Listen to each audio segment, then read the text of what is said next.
Pessoal, boa noite. Tudo bem? Ótimo.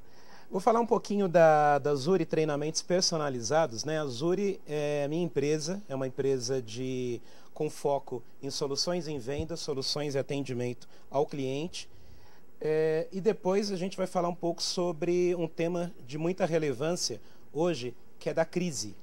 Reinventar-se no momento de crise. Crise é uma palavra que eu acho que todo mundo aí em 2015 ouviu muito, né? É uma palavra que nas redes sociais, quando você tem o assunto empreendedorismo, crise foi o tema onde mais apareceu dicas e outras situações também.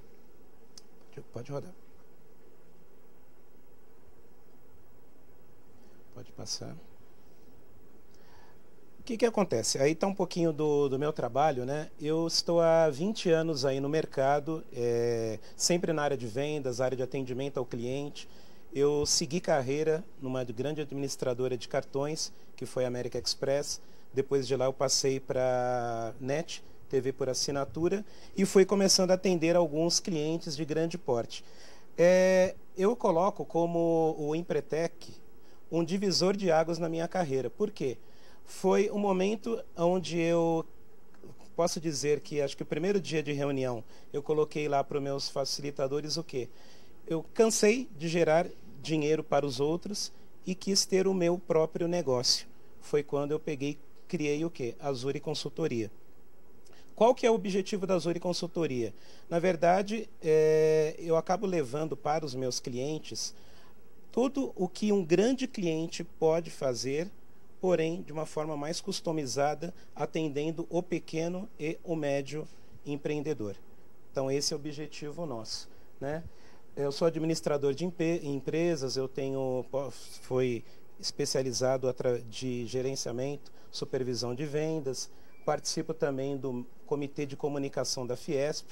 É um trabalho que a gente faz muito interessante, voltado a empresas startups. Então, hoje, uma empresa startup, né, esse jovem que tem uma brilhante ideia e muitas vezes ele precisa do quê?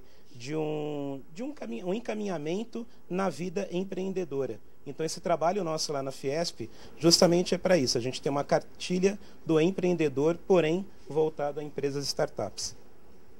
Algumas implantações que eu acabei fazendo aí no decorrer da carreira foi o Cartão Santander, Itaú Seguros, NET TV por assinatura, o Citibank também foi um dos clientes.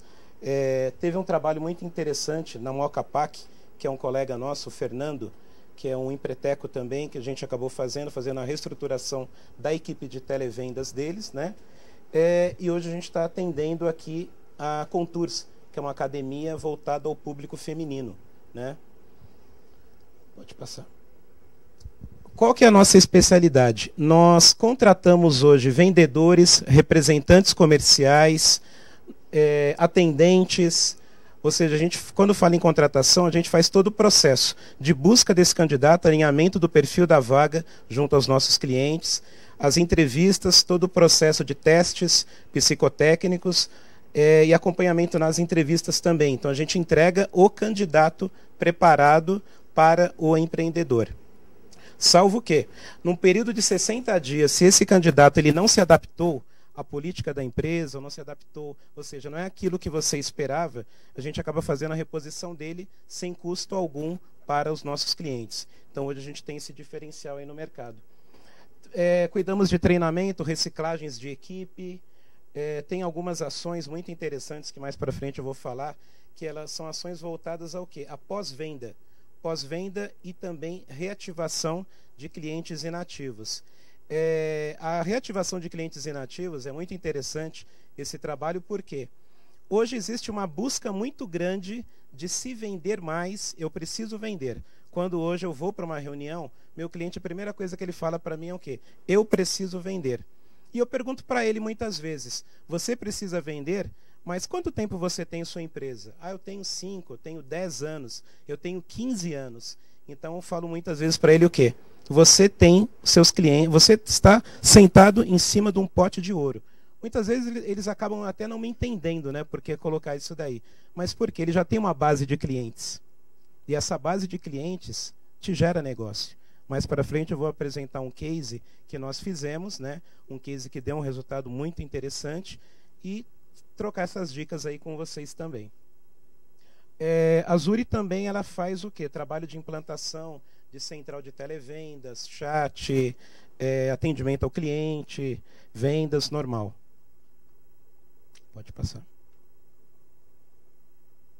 Aqui foram alguns dos clientes que eu já atendi no decorrer aí da carreira, né? Alguns já com a Zuri Consultoria e outros foram clientes atendidos aí no período que eu já trabalhei prestando serviço mesmo. Nós temos também um treinamento voltado à gestão de pessoas e liderança. Esse treinamento de gestão de pessoas e liderança é um treinamento voltado a quem? Muitas vezes para aquele seu gerente, para aquela pessoa que foi recém-promovido, ainda precisa de alguns aconselhamentos, algum trabalho específico, e muitas vezes a gente acaba também fazendo esse treinamento para o dono do negócio. Né? É muito difícil, muitas vezes, você fazer a gestão do seu negócio e também gestão de pessoas. Então, muitas vezes, você faz esse trabalho, que é um trabalho de um treinamento um pouco mais curto, mas voltado sempre à preparação do profissional. A parte de controle financeiro, a gente faz esse trabalho, que ele é um trabalho assim com um parceiro de negócios, né? Pode passar. Que é o Rodrigo, né? O Rodrigo está até lá no fundo, ele é um parceiro de negócio. E o nosso trabalho foi muito engraçado, né? Porque nós nos conhecemos no Empretec. E eu, por coincidência, fiz aquela empresa Cria junto com ele, né? E de lá a gente pegou surtos, veio esse trabalho, a gente viu que o meu trabalho acaba, em um determinado momento, se coincidindo com o trabalho dele também, e a gente hoje faz esse trabalho do quê? Quando a gente fala de vendas, quando é aplicado um treinamento de vendas, esse treinamento ele tem o foco também na questão financeira. Você vender, às vezes você tem um portfólio com 100 produtos, um portfólio grande. Você vai vender tudo? Não. Você tem que vender o que gera resultado para a sua empresa.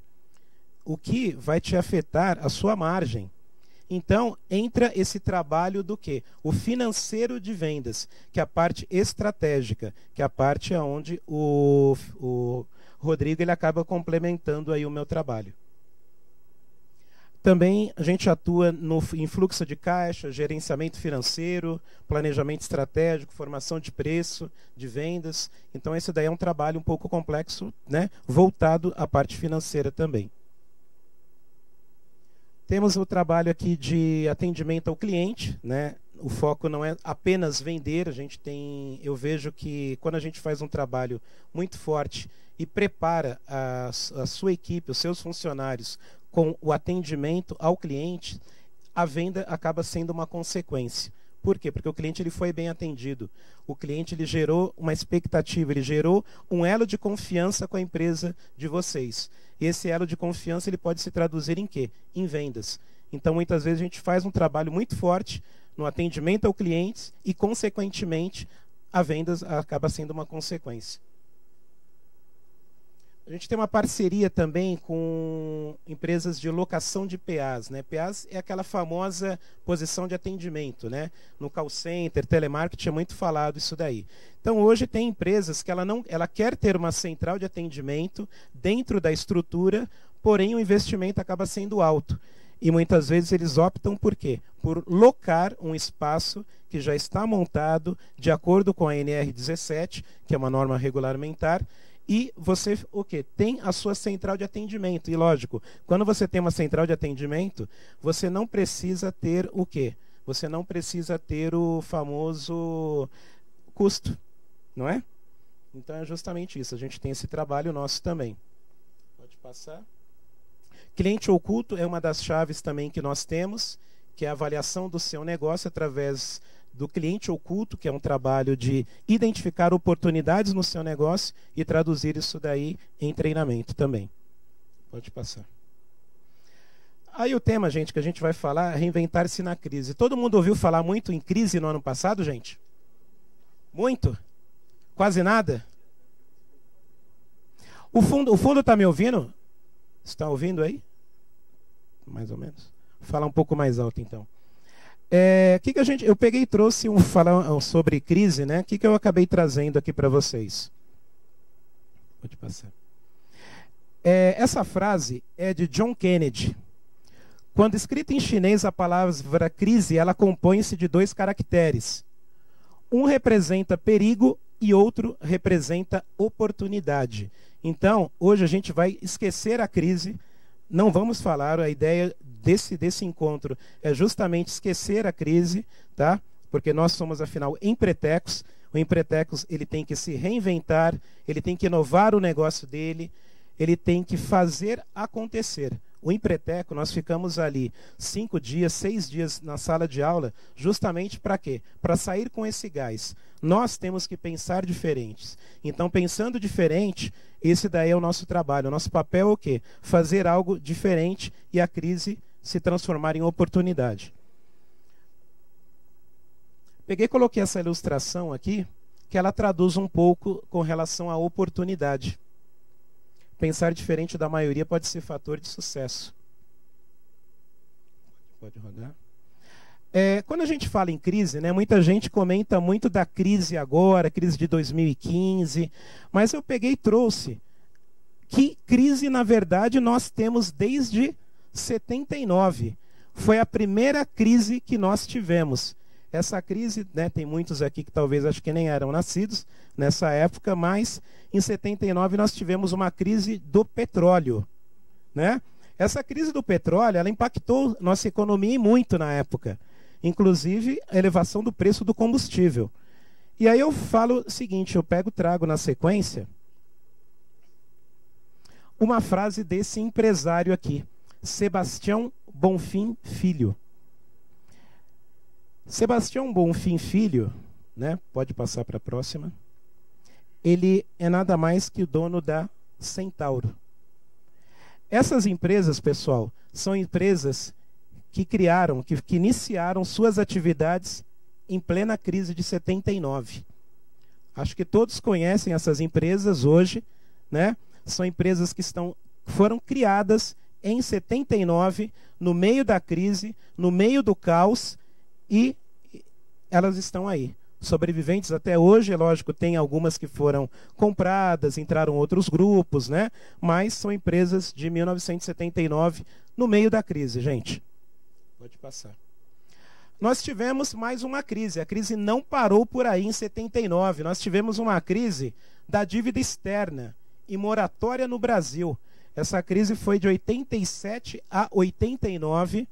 E eu trago também a frase de um empresário, senhor Alberto Saraiva. Alguém conhece Alberto Saraiva? Já ouviu falar nesse nome, pessoal? Dono de onde? Habib's. Ele coloca essa frase que eu achei essencial, muito boa e muito de encontro ao momento que a gente vive hoje. Essas daqui, pessoal, são empresas que surgiram na crise da dívida externa. Skin, Habib's, Dolly, Extra, Multilaser, Ricardo Eletro, Votorantim, Wizard, Tectoy, Cacau Show. Pode passar. Pensa que acabou? Não acabou, pessoal. Temos a crise de 90. Alguém lembra dessa crise do Plano Collor? Lembra? Hein, Alessandra? Lembra, né? Essa crise é a crise que muita gente morreu do coração até, né? Não é verdade? O pessoal com dinheiro que ficou preso, tudo isso. A gente teve essa crise também. E eu trago também a frase de Arione Diniz. Arione Diniz, alguém conhece esse nome?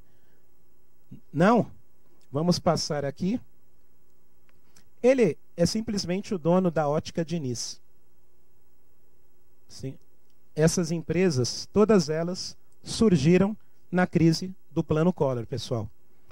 Todo mundo conhece essas empresas? Pouco conhecidas, né, coitados? Né? Vamos passar mais um pouco? Não acabou a crise, pessoal, tem mais crise ainda, olha só. Crise na Ásia, Rússia, em 97 e 98. A gente traz uma frase também de Caito Maia. Alguém conhece Caito Maia? Já ouviu falar nele? Chili Beans, é isso aí. Vamos passar aqui.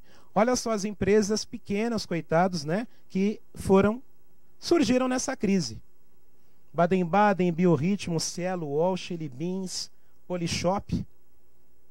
Empresas que surgiram no meio da crise.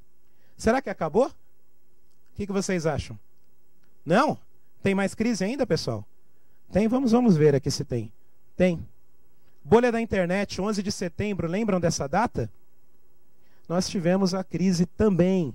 Trago a frase de Márcio Kumurian. E agora esse daqui, hein? Quem que é esse cara? Alguém sabe por nome? Já ouviu falar? Não? Tá bem, hein? Pode passar. Ele é dono da Netshoes. Essas empresas também surgiram na crise. Empresas que surgiram na crise, né? De velhas conhecidas de vocês. Vamos passar mais um pouco. O que eu quero falar aqui para vocês, né? Vender mais é sempre uma missão, pessoal, de todas as empresas. Vender é o que mais as pessoas querem. Só que a venda é a consequência das fases que vêm antes da venda. A venda é a consequência, a parte final. Se você não fizer um trabalho de planejamento dessa venda, se você não fizer um trabalho de acompanhamento do seu processo, você não vai vender. Conquistar um cliente é sempre mais caro do que manter. Vocês concordam com isso? E o pós-venda bem realizado, além de apagar toda uma impressão, ele serve de pré-venda para a próxima, né? Vamos ver um case aí para falar um pouquinho melhor para vocês. Esse cliente, não posso revelar o nome, é um centro automotivo que na época eu fiz uma reunião com eles e ele me disse apenas o quê? Eu quero vender mais. Esse que era o objetivo dele. Quero vender mais. Essa empresa, ela está há 10 anos no mercado, logicamente com uma base de clientes muito grande, e o objetivo era simplesmente vender mais. Quais as oportunidades que a gente identificou aqui? Trabalhar a base de clientes inativos, como eu voltei a falar para vocês. Tá bom. E realizar um pós-vendas e ações de fidelização. Também nós fizemos. Quais foram as fases aqui? Até para passar rápido para vocês, que o tempo já está corrido. A gente fez o quê? Fez o entendimento do fluxo de trabalho, como que funcionava a empresa, análise da tabela de preços, análise da organização dos clientes, capacidade de entrega, porque é muito importante do quê? Quando você faz uma ação de vendas, dá o resultado se você fizer o treinamento e preparação das pessoas. Só que a grande preocupação que a gente que trabalha com vendas tem é o quê? Você vai conseguir atender a demanda? Qual que é a sua capacidade de atender a demanda de serviços? Isso é muito importante. Por quê? Se você faz uma ação que ela traz um resultado e você não consegue atender a demanda, você vai ter prejuízo. O tiro saiu pela culatra. Então, esse trabalho a gente tem que ter muito, muito cuidado. Lá mesmo nesse meu cliente, eu tive que fazer o ajuste da escala de trabalho dos mecânicos. Por quê? Porque a ação ela traria um número maior de clientes. Só que esses clientes entrariam de acordo com o horário de entrada dos mecânicos? Não. Então a gente teve que fazer ajustes também. Fizemos algumas ações de incentivos e ações de vendas em si. Trabalhando sempre com funil de vendas, identificando qual oportunidade onde se perdia negócio. Qual que foi o resultado disso daí? Até para vocês terem uma ideia. O resultado foi desligamento de um mecânico. Aí, talvez até é estranho, né, falar, mas por que desligamos um mecânico? Ao momento que a gente entrou com o trabalho de pós-vendas, nós identificamos o quê? Nós identificamos que tinha um mecânico que tratava muito mal os clientes, ou seja, era grosso, da forma que os clientes falavam na hora que a gente começou a fazer as pesquisas. E isso inibia, por quê? Porque o cliente ele não volta mais. Se ele tem uma experiência negativa no seu negócio, ele deixa. Ele vai para o outro concorrente, né? A gente acabou fazendo o quê? O descredenciamento de um dos fornecedores. Por quê? Um dos fornecedores, ou fornecedores de pastilhas, esses carros onde eram feitas as trocas de pastilhas, acabavam tendo problema. e ele não voltava mais lá, porque ele já pagou por isso, né? Ele ia no outro concorrente. Isso daí, na identificação do serviço nosso de pós-vendas, nós identificamos essa falha também no processo. Tivemos que fazer revisitar a tabela de preços. Por que revisitar a tabela de preços? Era uma tabela que já estava rodando há quase 2 anos. O meu cliente ele não sabia primeiro, quem eram seus concorrentes diretos. Por que os clientes deles iam nos concorrentes? Qual que era o preço dos concorrentes? Não tinha. E, logicamente, a tabela de preços era uma tabela que não era condizente com o mercado. Com esse trabalho todo, a gente conseguiu aqui um crescimento de 19,33% no valor das vendas. Melhor negócio. Ouça o seu cliente. Por quê? Muitas vezes não dói nada perguntar para ele: você foi bem atendido? Teve algum produto que você gostaria de comprar e nós não temos esse produto? E outras até perguntas um pouco mais detalhadas. Em quais outras lojas do mesmo segmento você também faz compras? O que leva você a comprar neles? Por que meu cliente não entra na minha loja e compra com o meu concorrente? É algo de atrativo, existe nisso. O que é? Você tem que saber. O que a empresa pode fazer para ganhar a sua preferência? Eu sei que existem até alguns que falam que ganhar a preferência é muito difícil, né? Não existe uma fidelidade no mercado de hoje, mas ainda tem clientes que são fiéis a um determinado cliente ou produto. E uma coisa que eu falo sempre: atenção para a sua base de clientes. Gente, você ter uma base de clientes muito bem completa, com todas as informações, o perfil de compras, a frequência de compras do seu cliente, vai te facilitar muito no seu trabalho de vendas. As ações de vendas, elas são cada vez mais eficazes quando você entra com o quê? Com um trabalho muito forte em cima da sua base. Sua base tem que ser muito rica, né? Pode rodar. Pode passar. Todo mundo viu ou conhece a análise SWOT, né? Análise SWOT, eu aconselho todos vocês que estão passando por um momento de turbulência no seu negócio, faça a análise SWOT. Com a análise SWOT, você vai ter uma visão muito detalhada onde existe o gap, onde você precisa atuar, onde você tem que fazer o seu trabalho mais forte. E, principalmente, divida isso com seus funcionários. Teve um caso de um cliente que eu atendi, foi muito engraçado, porque eles eram muito fortes na parte de logística do negócio. Só que perguntando para as funcionárias de vendas, elas não sabiam. Porque no dia a dia parece que as coisas vão ficando tão habituais que a pessoa esquece. E era um ponto forte. Então, divida essa análise SWOT que você vai fazer com os seus funcionários. Eles precisam saber os pontos fortes, as oportunidades, quem são os concorrentes e quais são as fraquezas também. Pode rodar. Essas perguntas aqui, pessoal, eu vou passar para a Alessandra e ela vai compartilhar com vocês, tá? São algumas perguntas que eu acho principal você fazer essa pergunta para vocês mesmo, até para entender um pouquinho do negócio. Tá? A última crise é a crise atual, que é a crise da Lava Jato, né? Então aqui, na verdade, essas empresas que se reinventaram na crise, aqui eu não trouxe nada. Por quê? Essas empresas a gente tem expectativa que sejam as nossas empresas. Então, esse daqui é o meu que eu pude, espero que eu possa ter ajudado vocês com as informações, né? Essas informações a gente vai compartilhar, vai passar lá para a Alessandra dividir, né? Mas essa é a ideia de vendas aí, pessoal.